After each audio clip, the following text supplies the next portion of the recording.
नमस्कार। साहित्य तक के बुक कैफ़े के एक दिन एक किताब में मैं जयप्रकाश पांडे आपका स्वागत करता हूँ। आज मैं स्वाधीन भारत का हिंदी साहित्य इसके दूसरे खंड के साथ उपस्थित हूँ। इस पुस्तक के बारे में कल आपने चर्चा सुनी थी मुझसे। भारत का जो साहित्य है वह किस तरह से अलग-अलग समय पर अलग-अलग स्वरूप धारण करता रहा। कल मैंने जिस खंड की बात की थी उसमें उपन्यास, गज़ल, आलोचना, निबंध ने क्या कुछ बदला, वो कहानी और उपन्यास के क्षेत्र में क्या कुछ बदला, विशेषकर 1947 के बाद से 2010 तक किन रचनाकारों ने अपने लेखन से, अपने साहित्य से भारतीय स्वाधीनता के पश्चात का जो भारत है उसके परिदृश्य को प्रभावित किया, उसकी बात की। इस पुस्तक के बारे में मैंने बताया था कि इसके प्रधान संपादक विश्वनाथ प्रसाद तिवारी हैं और संपादक मंडल के सदस्य इंद्रनाथ चौधरी, नंद किशोर आचार्य, टी.एन. शुक्ल, कौशल नाथ उपाध्याय और माधव कौशिक इसके संयोजक हैं। यह एक बहुत महत्वपूर्ण पुस्तक है, आलोचना की पुस्तक है।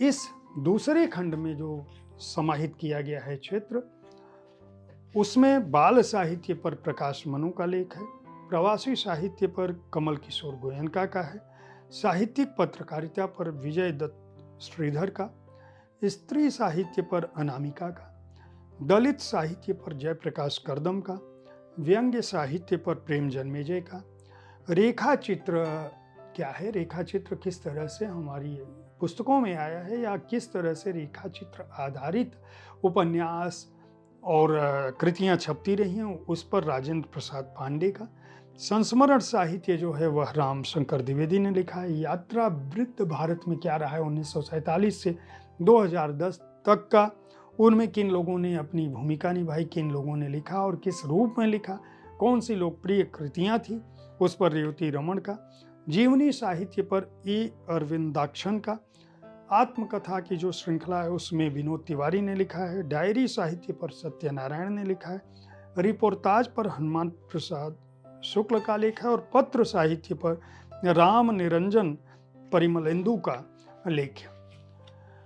जो शीर्षक ग्रंथ है उसमें बाकायदा भूमिका में संपादकीय में यह लिख दिया गया है कि यह इस ग्रंथ का जो उद्देश्य है वह है कि जो विविध प्रविधियां हैं भारतीय साहित्य की, हिंदी साहित्य की, उन पर आलोचनात्मक दृष्टि पड़े या न पड़े, लेकिन उनका ऐतिहासिक और विश्लेषणात्मक अध्ययन यहाँ जरूर हो। यह इसलिए भी हो कि भारत का जो साहित्य का इतिहास है उसमें क्या कुछ लिखा जा रहा है, क्या कुछ लिखा गया, किस तरह से विधि और प्रविधि ने अपना स्वरूप बदला, किस तरह से उसने हिंदी साहित्य को गढ़ा और दूसरी भारतीय भाषाओं से इतर जो भारत का साहित्य था उसमें किस तरह से विचारधाराओं का प्रभाव रहा, किस तरह से वहाँ पे संघर्ष थे, किन लोगों ने सृजित किया, किन बड़े लोगों ने, छोटे लोगों ने, उन सब की बात इसमें कही गई है।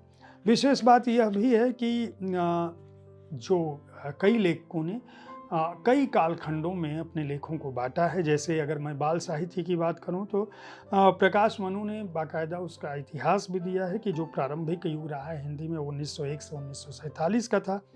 गौरव युग जो है वो 1947 से 1980 का है। विकास युग जो है वह 1981 से अब तक चला आ रहा है। उन्होंने किन रचनाकारों ने इस पूरे परिदृश्य को गढ़ा, इसकी बात की है। दलित साहित्य को लेकर बहुत बड़ी बातें होती हैं, स्त्री साहित्य को लेकर बहुत बड़ी बातें होती हैं। बहुत सारे लोग समझते हैं कि हिंदी साहित्य में विविध विधाओं में नहीं लिखा गया है।